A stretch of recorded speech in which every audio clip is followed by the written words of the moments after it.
Red cards, goalkeeper assists, penalty saves, hat-tricks. Wow, what a game week. With the second game of the season completed, let's take a look at how my team performed and my early transfer thoughts for game week 3.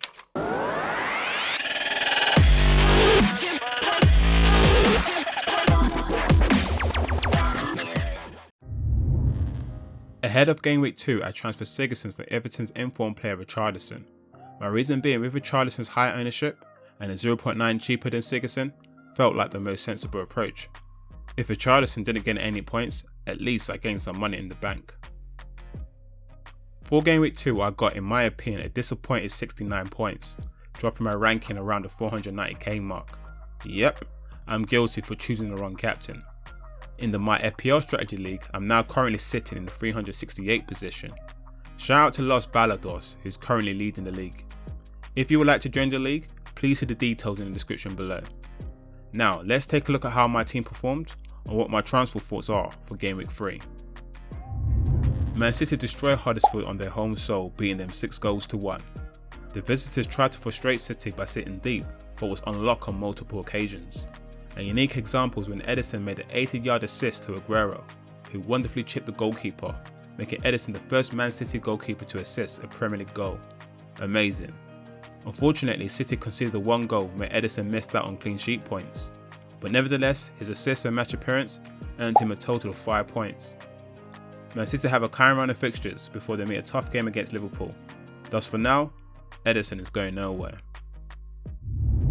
Robertson gave Crystal Palace very little in clear-cut chances whilst also posing a threat going forward. His overlap runs is proven to be a cornerstone of his game and gave Liverpool a lot of success in breaking the Eagles' defence. It was another solid display from the Scotsman, earning him 1 bonus point, returning a total of 7 points. Liverpool's next fixture is the home game against Brighton. Last season, at Anfield, Liverpool hammered Brighton 4-0, with Robertson scoring a goal and providing an assist. Bournemouth made a fighting comeback to beat West Ham 2-1. Charlie Dines' best moment of the match was probably his interference to clear Yarmolenko's cross on the 75-minute mark, but overall Dines had a relatively quiet game, only producing 1 attempted assist. Because Bournemouth conceded the penalty in the first half, meant there was no clean sheet points for Daniel. As a result, the Englishman only returned 2 points for match appearance. Bournemouth's next fixture is the home game against Everton. Last season, the first encounter between the two, Dines produced an assist in a 2-1 defeat. So let's hope he can do the same in game week 3. WAN-BISSAKA was having a decent game against Liverpool, keeping Sadio Mane in check whilst making good forward runs. However, it all went wrong in the second half when the 20-year-old was shown a red card for a desperate last-man challenge on SALAH. At the end, as a result of conceding 2 goals, as well as receiving a red card, meant WAN-BISSAKA returned a disappointing -2 points. Ouch. Crystal Palace's next 5 fixtures are pretty decent. The next game is an away game against Watford. The last encounter between the two was a goalless draw, but with WAN-BISSAKA's red card suspension, means he won't be available to play. I transferred SERGIO for the Brazilian RICHARUSON, which ultimately proved to be the right decision. Everton beat Southampton 2-1 with RICHARUSON scoring the winning goal. His goal came in the 31st minute when Walker was left with too much room to cross the ball, finding RICHARUSON, who jumped above Cedric to knock the ball inside the near post. The goal and his overall performance earned him 2 additional bonus points, returning a total of 9 points. Everton's next fixture is up against Bournemouth at the Vitality Stadium. Excluding the tough away game against Arsenal in game week 6, the Blue have a kind run of fixtures. So with RICHARUSON's current form, I expect him to return some more points. Overall, Salah had a poor performance compared to his usual standards. The Egyptian had a couple of half chances, sending 1 dinked effort onto the roof of the net in the first half. But despite not being at his best, he still won a penalty, provoked a clear red card, and provided an assist for Mane. So at the end, as my captain, he returned a decent 18 points. Liverpool's next fixture is a home game against Brighton. Last season, Liverpool smashed Brighton 4-0, with Mohamed Salah scoring a goal and producing assists. So I'm hoping he can do the same. Pep made 3 changes from the Man City team that beat Arsenal on the opening day. However, unfortunately for me, Leroy Sané once again started on the bench for the second game running. Nevertheless, all was not lost when Sané came on for AGUERO with just 10 minutes to go, and luckily for me, Sané was rewarded an assist for his shot on the 84 mark. Although his shot was saved, the rebound struck Congola 4 yards out, ending up in the back of the net. So at the end, Sané returned 4 points.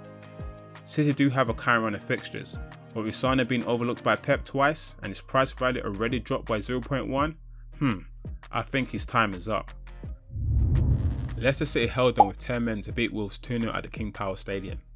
Neves had an okay performance with 2 attempts on goal. His second attempt was a fine strike on target 25 yards, but unfortunately Schmeichel read the strike and made a brilliant save. At the end, Neves only returned 2 points for match appearance. Wolves' next fixture is a tough game against Man City, thus the prospect for points doesn't look very likely. So it might be worth considering cashing out on Neves for another player and thus secure my earnings. Before Game Week 2 there was rumours surfacing that SERGIO will be dropped out for the home game against Huddersfield. This discouraged many FPL managers from giving Aguero the captain armband, and unfortunately, I was one of them, and oh boy, I was made to pay. Man City demolished Huddersfield 6-1 with Aguero scoring a hat-trick, now matching Alex Shearer for the most hat-tricks scored for one club in the Premier League. He's also won Man City a free kick just after half-time, which David Silva put away in superb fashion. His goals and overall performance earned all 3 bonus points at the end, returning a whopping 20 points. City's next fixture is an away match against newly promoted side Wolves. With Man City's overall form and Aguero's sharpness, there's no way I'll be dropping him now or anytime soon. Zaha was unable to affect the 2-0 defeat against Liverpool. However, his pace and dribbling caused Liverpool problems, creating openings and winning free kicks. He had 2 shots on goal, 1 on target and 1 attempted assist. At the end, Zaha only returned 2 points for match appearance. Crystal Palace's next 5 fixtures are pretty decent, and I'm still very confident he has the ability to return some points. So right now, I'm not looking to drop him.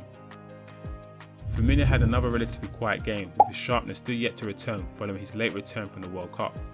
Although he failed to stand out, he proved effective in dropping into midfield to link up play, where his work rate is still evident to see.